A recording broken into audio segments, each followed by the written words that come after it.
Hello everybody, thank you for coming out tonight. Tonight we're doing not exactly a super fun meeting, but a very informative, very helpful one, task automation in Python. You hate doing stupid, boring stuff over and over again? Well, hopefully I'm going to teach you how you can not do that stupid, boring stuff over and over again. Alright, so tonight we're going to go over how to determine what needs to be automated. And I'm going to show you all a bunch of tools that we can use. So we're going to talk about PyAuto GUI, which is what lets you move the mouse around and lets you type stuff into your keyboard. I'm going to show you a very rudimentary web scraping. Then we're going to go over some file stuff, reading, writing, doing some audio. So instead of having to read a whole thing, you can have someone read it out to you. And then we're going to go over what CSV files are and how they're used. All right, so how do you determine what needs to be automated? Well, the first thing you need to do is you start by thinking about repetitive tasks that you do every day. So for those of you in the Engineering 120 series, I'm pretty sure one of the requirements is you have to write out the question at the top. It's the first thing you have to do. And that is boring, and there's no reason to do that. So you could probably figure out a way to automate that, having something type it out for you, right? So then you identify tasks that you think could be automated, like I said, that, or maybe making a header for a computer science file, or maybe for a Word file. Then you can divide it into smaller subtasks. So for example, if I were talking about a header, right? The classic CC header is a bunch of slashes, and then your name, and the date and stuff, and whatever. So I could break that down into all right, first I need to make it do the slashes, and then a new line, so on and so forth. And then you need to figure out how to automate them. Pretty easy. All right. So now we're going to talk about PyAuto GUI. Like I said earlier, it's a real simple library that lets you move your mouse or type for you. To install it, you simply do the install, pip install PyAuto GUI. And I have 3 examples for you tonight. I have 2 examples, I lied.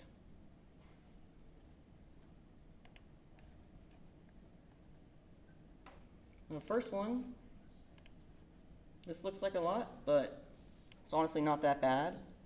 This is how PyAuto GUI lets you type. So there's 3 things we need to look at here. We need to look at write.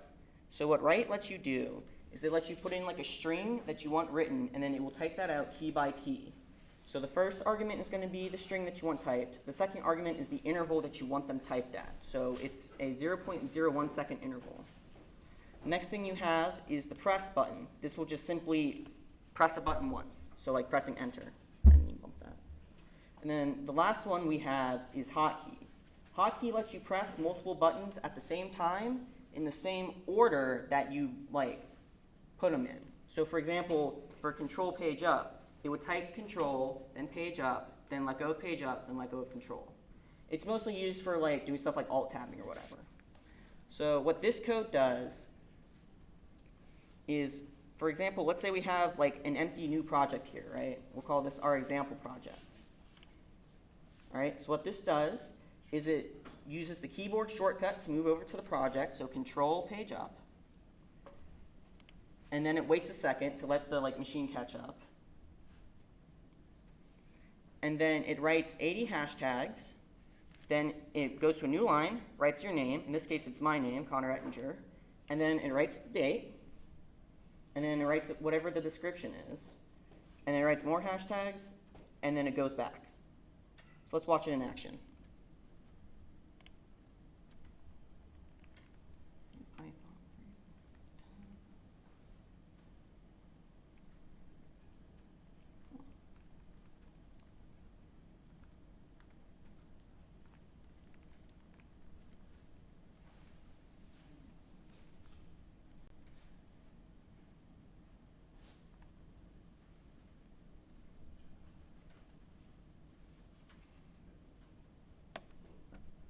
See, work exactly what we wanted it to do.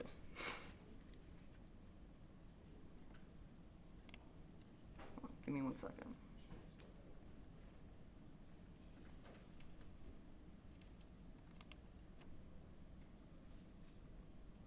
Okay, it's not working, and I don't know why. Wait, I figured it out. I have them in the wrong order because I'm a moron.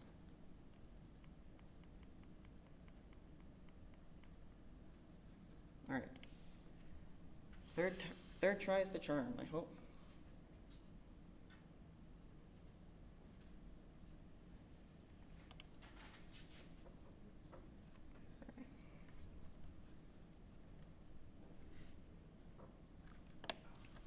This was working earlier, I promise. Could you put a longer delay, like when you launch it, it gives you time to click on there, and then it does, because it may not be getting the page, control page up. That might be it. But I mean, that's also after the control page up, so maybe the delay should be before the hotkey.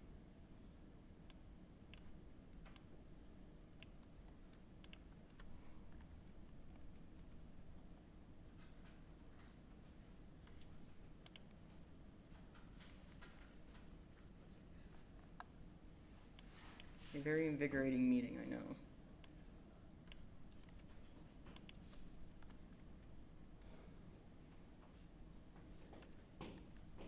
By the way, if you don't know what sleep does, sleep just waits for the amount of time in seconds that we put in here. So this is just going to wait 1 second. It's pretty simple.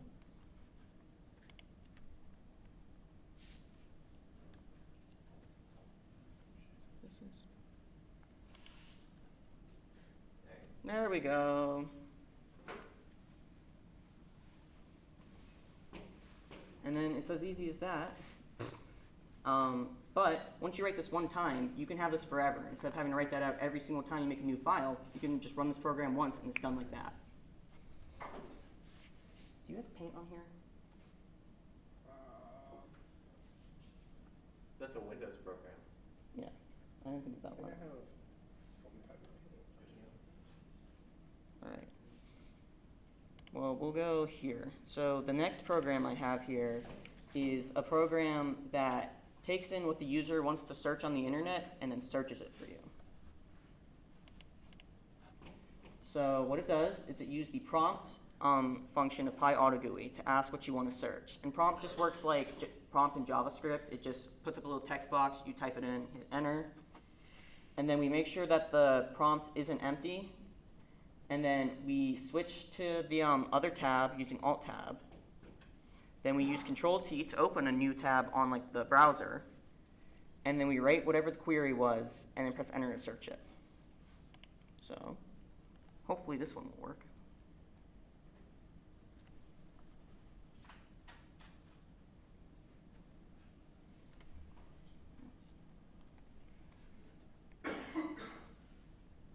So what do we want to search tonight? What did you say? Penguin. Penguins.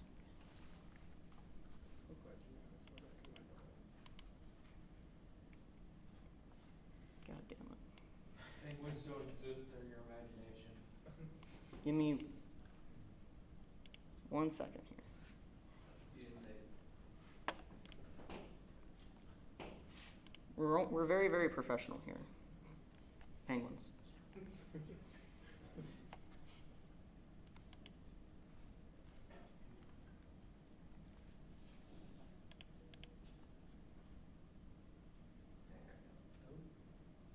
Ta-da! Just like that. So you didn't have a long enough delay, is that it? Yeah, that was it. If I don't click back on the program itself, or if I don't click out of the terminal, it tries to type it all in the terminal. But if I type here, then it knows, okay, I'm not in the terminal anymore, and you can do stuff like alt-tabbing. And so these are both like really rudimentary, but you can do a lot of stuff with these basic tools. And at the end of the meeting, we'll put like the documentation for all the libraries that we're using, and then you can explore more and figure out fun stuff to do.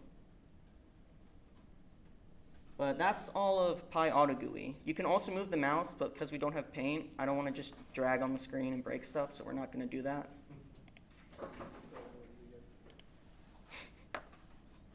Press the Windows key and then type in paint. Yeah, there's a drawing.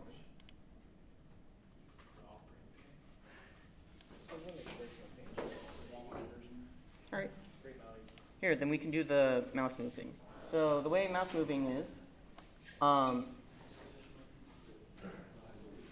you tell it to move to a set of chords on the screen. So it starts at 0, 0 at the top left, and then goes out both ways.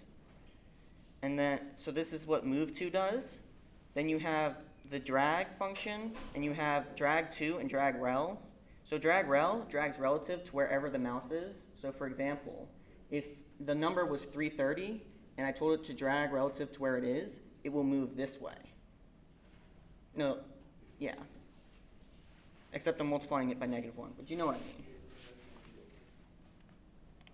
So, if we run this program, what it will do is it will draw a little spiral for us. So observe.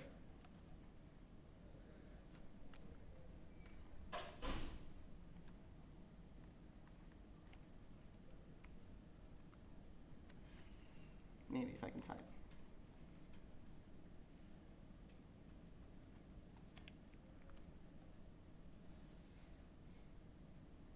Ta-da.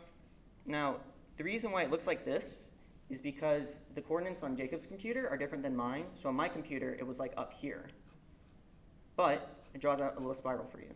Can you grab the current like resolution, like the width and height or something, and do like a percentage? You can't do a percentage, but you can get the current resolution and you can get the current like coordinates of the mouse. So I can move it up here and do that, but that's a lot of work, and I don't feel like doing that. Fair enough. I don't know if maybe Python gave you like that kind of information. Yeah. Constant or something, or And you can't do percentages, but you can get the full resolution of the screen, as well as everything else. Yeah, don't touch the corners. By the way. Thank you. Why is Linux weird? Ask him. This is not my computer. Why do you use Linux? Because it's better than Windows. That is true. Yeah, but it's less secure than Windows. I don't know who told you Windows that. is not the best, but it is more secure than Linux, which is a public domain. All right. Next, real quick, we're going to talk about web scraping. So web scraping is just a fancy way of saying having a program get stuff off the internet. We need 2 libraries for this, Request and Beautiful Soup. We did need more libraries. Yeah, I don't have this. Yeah, so we're going to pip install those real quick.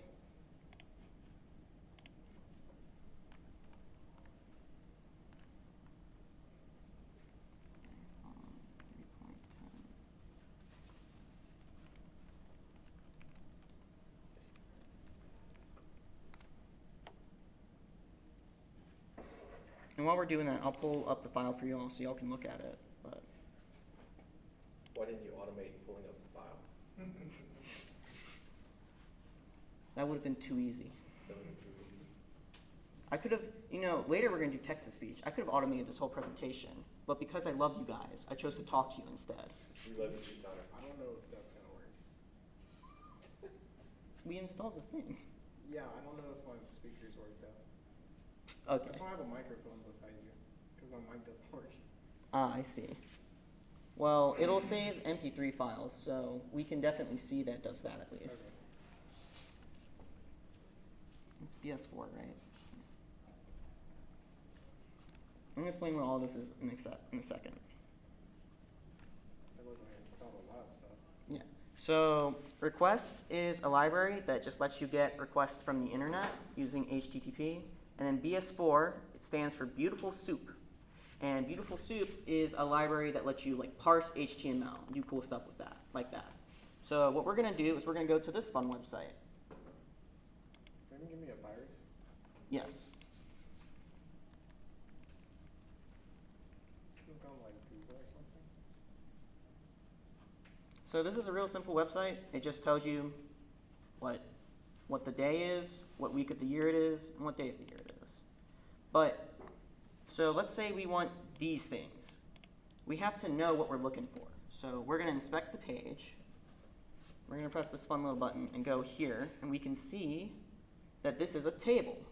So we're just going to look for a table and get all the information out of the table and print that. So now let's go to the program. So first what we do is we get a response from whatweekisIt.com. And then we're going to print that status code. So we're looking for 200. If we get 200, that means that it worked. All right? Then we set soup equal to beautiful soup, which is an object that takes the response and this argument for an HTML parser so that it knows what to do. Then we call the .find function to find any table. So it's going to find that table. And then inside of that table, we're going to find all TD. Now, if we go back and look at this, each individual like entry into the table is a TD element. So we're going to find all of those. And that's going to make into array, and we're going to just print them all, and we're going to print the string inside of TD. Let's see if this works.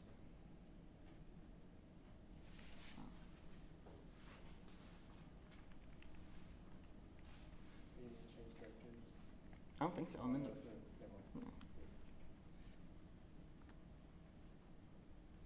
Sure enough, we get the status code for 200. We get that today's date is Wednesday, November 8th. We get which week of the year it is and what day of the year it is. And so this is a real simple example, but like in like the real world, what you can do is you can use this to like, if you're gonna be constantly like scraping data and looking for like live updates and stuff like that, maybe on like air quality or weather, stuff like that, you can use a program like this and just have it running on loop and continually give you the stuff instead of having to go in there every like 30 minutes and like copy it all. So that's basically web scraping. And then we're going to talk about some file stuff. So first thing we're going to do is I'm going to teach you guys how to read and write to a file in Python.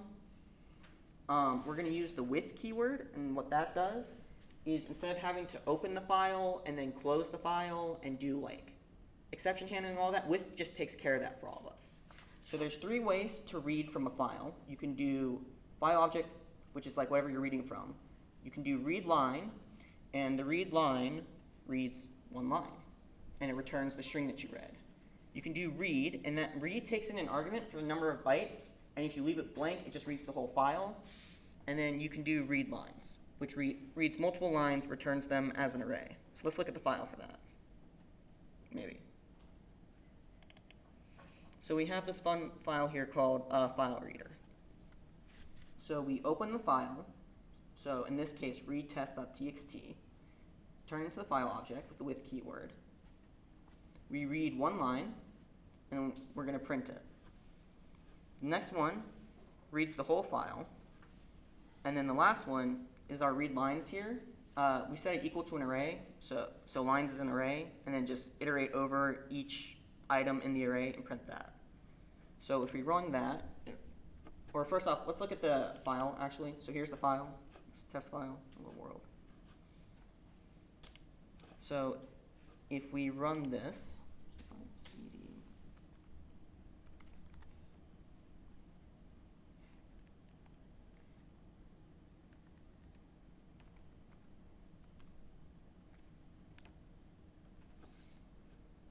we get, if I make it bigger, it prints out this is a test file because it's just reading the first line of the file. Then it reads out the whole file, all 3 lines. And then it's kind of hard to see, but it reads out each line one at a time when we're doing the read lines. All right, then there's 2 ways to write in a file.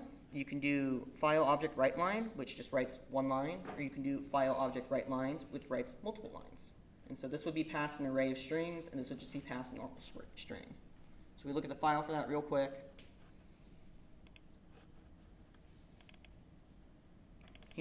So here we have this empty write file. Now notice when we're doing open, we have a new parameter, this W. So the W means that we want to overwrite whatever is currently in the file. So right now it's blank, but if we had stuff in that file, it would get deleted. So we're going to write the one line. I'm writing one line. But on this next one, when we open it again, we have this A now.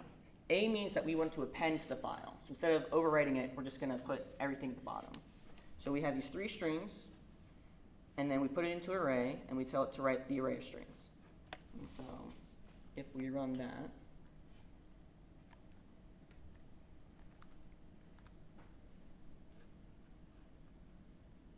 we get an error.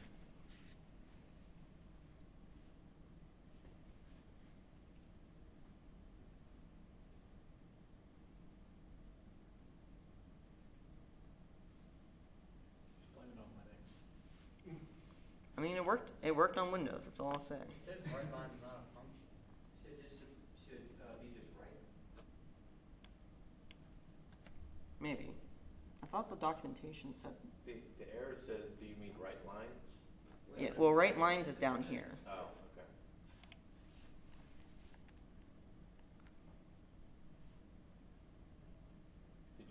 No. You gotta have the autosave on. I do, that's why I keep making this dumb mistake. Alright, we didn't get an error, and if we go look at the file, I forgot to put line breaks, but it wrote each of the files into the thing here. So we can see I'm writing one line, so that was the first one we did here with file object.write. So I need to update the slides. And then we have the 3 other strings. Now I'm writing more lines. Here's another line, and this is the last line. Apparently you need to do, you need to put in line breaks manually on Linux, but on Windows it should just write them like individually. That sounds like a Python issue, not a Linux issue. It is a Linux issue. Well, I'm kidding. I mean, Linux and Windows had 2 different line endings, so it may be a confusion with that, right? And Linux \n, Windows \r \n, so it may be a confusion with that. That's probably what it is. If we throw in the \n, it'll work, but we're not going to do that because it's already 6:30 and we have more stuff to talk about.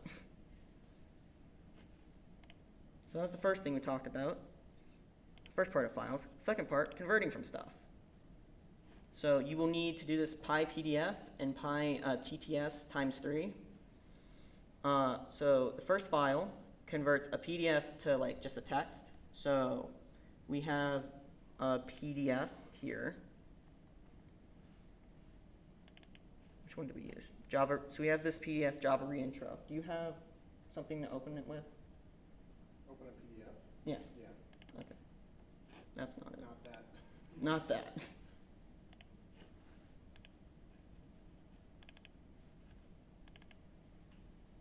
So we have this file that I blatantly stole from Dr. Cherry that That's has, fine. but I stole it because it has a bunch of words in it and I wanted a long file. So instead of having to like have this in a PDF file, what we can do is we can make a new PDF reader and open up the file.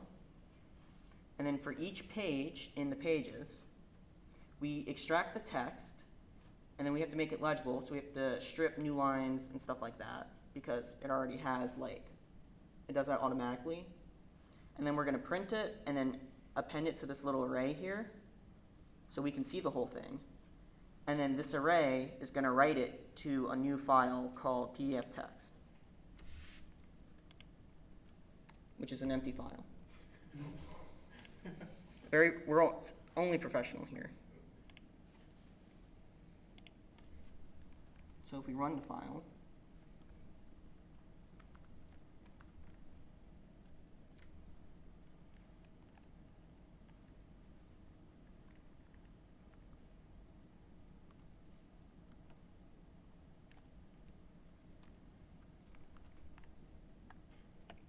it prints everything, which is what we told it to do.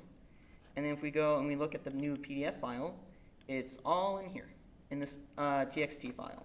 And of course, you can do this other stuff, like I could have done this in a Word document or other, like, whatnot, but I use TXT because it's the easiest.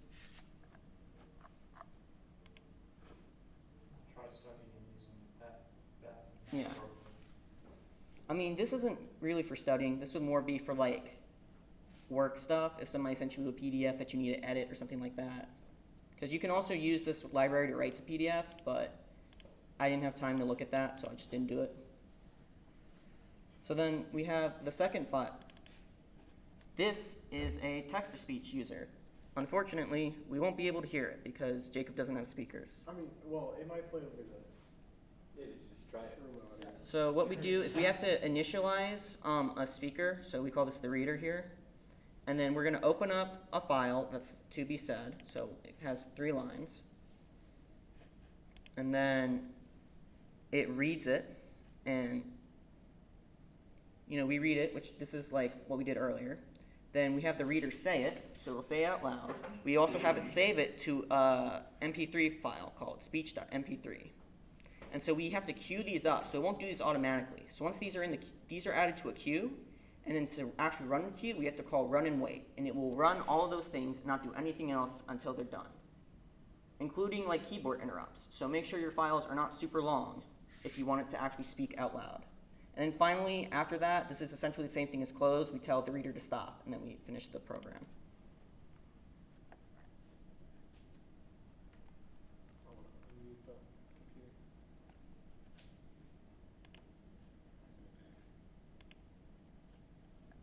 That is not what I thought it would do. Alright, I don't think we'll be able to hear it. Unless, hold on. Uh-oh.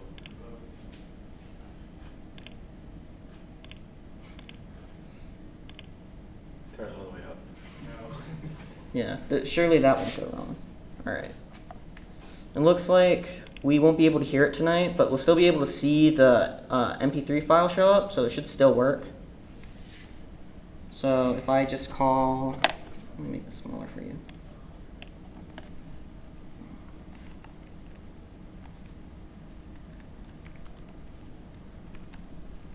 Also check the panel behind you and make sure the sound is turned up.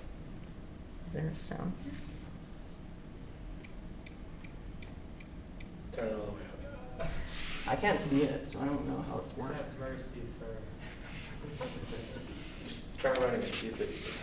Yeah, we're gonna see what happens here. No file, such file. Why is it not? It's another Linux problem. That's amazing. You're not right. Tell me to talk to me.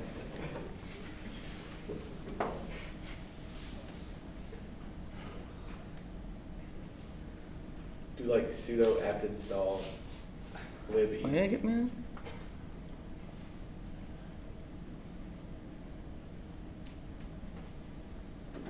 That's why I write code on Android. True. Connor, do sudo apt search, or just do regular apt search. Lib speak. Speak. That's not red right there. There you go.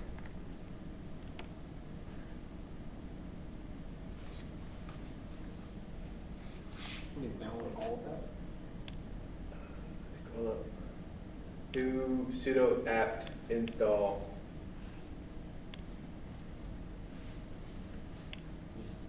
Oh. Sudo apt install lib speak 1. Okay. Jacob, any password? Tell them. Yeah, just Yeah, tell you the can just password. tell us. Give us the password. His password is Linux sucks.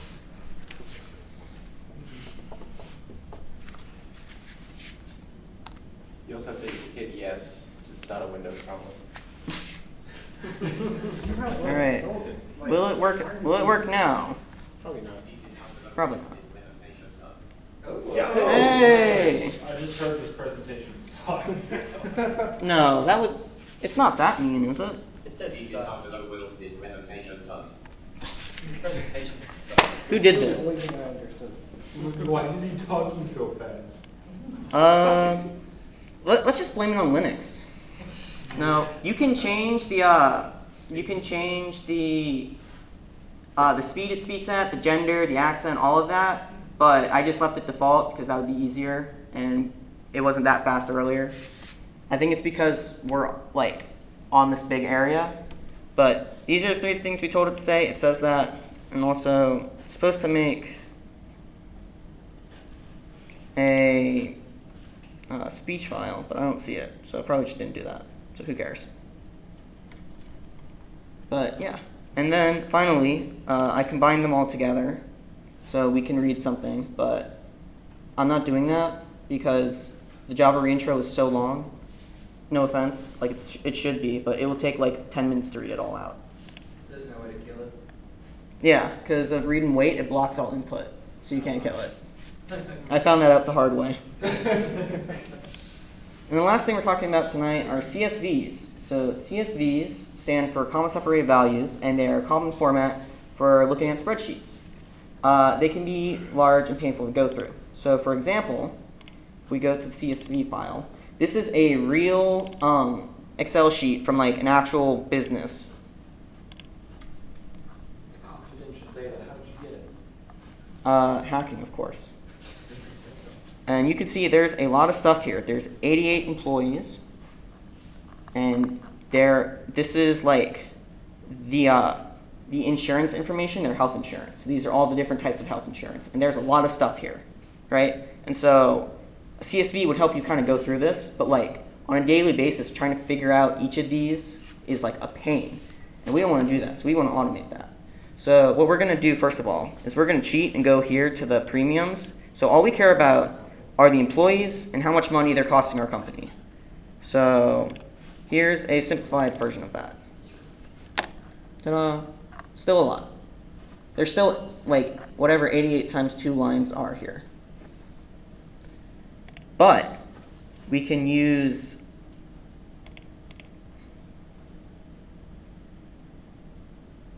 our read CSV file, and this will read everything and then print it for us. So I know we just saw it. So the way it works is you have to make a new CSV reader. You have to set its delimiter, and then the quote char is just what happens if you get like a quotation mark. It's what it puts instead. And then we're just going to print each row. So each row consists of like multiple strings, or values I should say, because this has to be a string. And so we're going to join those rows and then print that. And so here's what that will look like.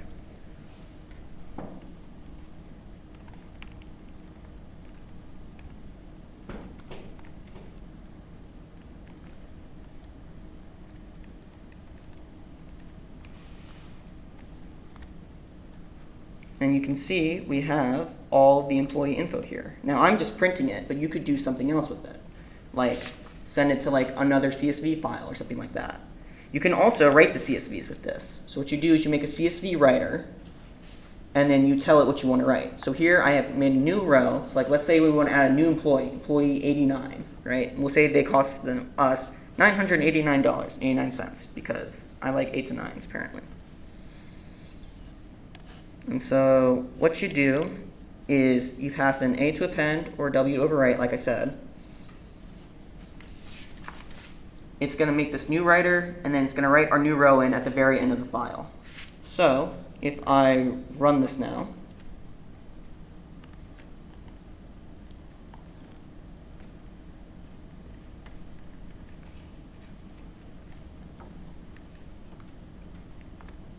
we're not going to see anything because I didn't tell it to do anything, but if we actually go and look at the CSV itself, that's the wrong one. This is what the CSV looks like for the actual business one, by the way. It's very complicated. But if we go to the simplified one, we go all the way down to the bottom, we should see employee 89 got added because we added that new one. And then the final thing I'm going to show you guys, and this is the last one for the night, and then y'all are free, is how you can get the values from a CSV array and then copy it to a new CSV and add stuff to it. So if you have like a value that you don't want to edit. You have a question? Quote char. Quote char. So it uses like quotes to delimiter it. So if you have quotes in there, the quotes get turned into the pipe. Okay. So like if our value was like employees 89 or whatever, this would get turned into a pipe. Except I think it'd be the double quotation. But I think that's right. It's not super important here, but it was just like the default, so I left it in.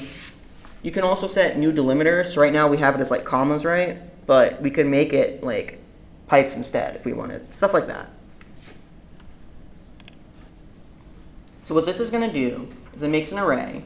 It takes our simplified CSV and it copies each row into the array, into the copy array. And then we can add a new employee. So we'll say this is the 90th employee, and they cost us a full $9. Yeah. And so then we can append this new employee to the copy, and then we can create a new copy. So we're going to have a business simplified copy,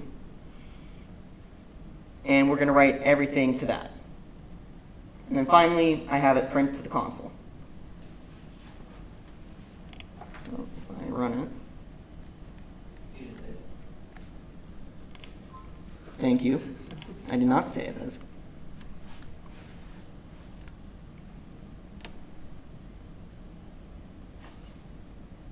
Oh, I think I have to make. Hold on.